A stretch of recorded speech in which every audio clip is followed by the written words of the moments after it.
I'm Greg Hopkins with the Department of Human Services.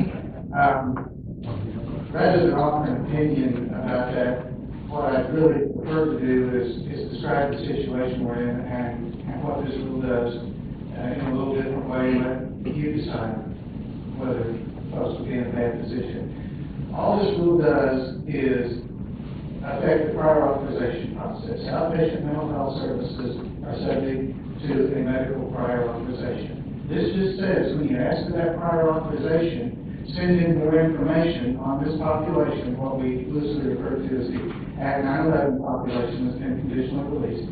Send us more information to include what the court has determined is the prescribed regimen of treatment that is a condition of their release, so that the medical reviewer can have that in front of them. That's all it does. Give us a complete package when we do the medical review. So I would say that yes, it does put folks in a bad position if we have someone for whom there is a prior authorization for service request, and we don't have that information in front of the reviewer to look at. They can't make the right decision on getting all the outpatient care that person needs, and all that care is critical, again, for them being safe themselves and for them not engaging in any specific hostile behavior. So that's why it was enacted as an emergency in the first place, was simply to keep people safe. Okay, thanks for that explanation. Representative Hammer, if I could ask you a question in terms of what your request was, because I didn't think you were trying to injure or cause any problems. I think you just wanted more people here. Is your request still what you're asking for? Do we delay? This will, my understanding before I answer that question, this is going to come up in front of rules. All we're going to do is review it, pass out here. What I'd like to do is pull down the motion with the opportunity to ask a couple of questions, and that'll get that out of the way. And then let me ask a couple of questions, and then we can get the committee chooses to pass out the rules. So you recognize. Thank you.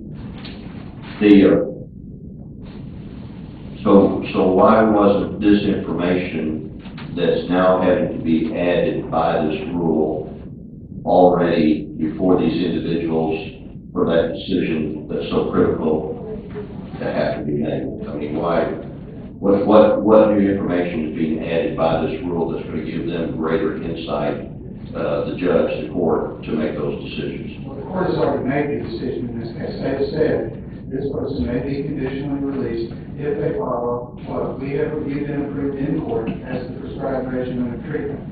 As to what the folks submitting the prior authorization request chose to include or not include, I certainly can't speak for them. I can say that the situation was that information was not given to the reviewers, and there was a real disconnect in what they had to make their decision on and what these persons actually needed based on what the court had reviewed.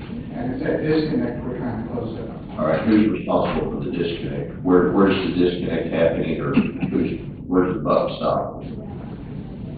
Well, the medical reviewer can only review what they have in front of them. So what this rule does is try to make sure they have in front of them everything they need to do that review.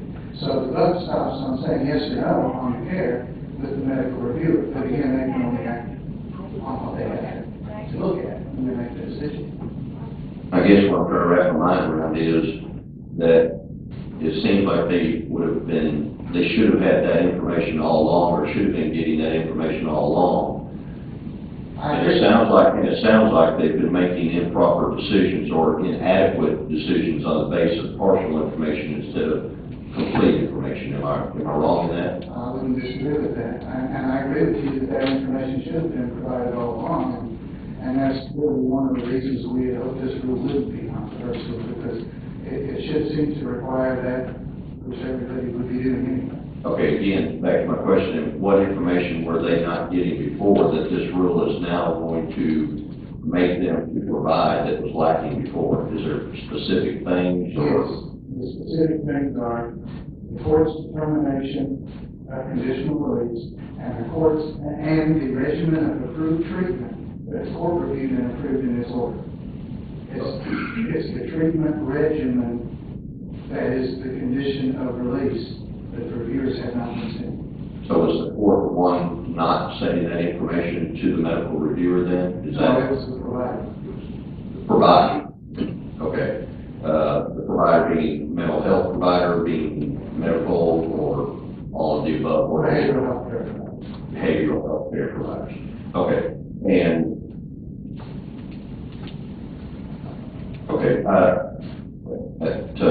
are all my questions. I think send it to rules for my part will be fine, and then we can have an expanded discussion at that point. Thank you, Mr. Chair. Thank you, Representative Hammer.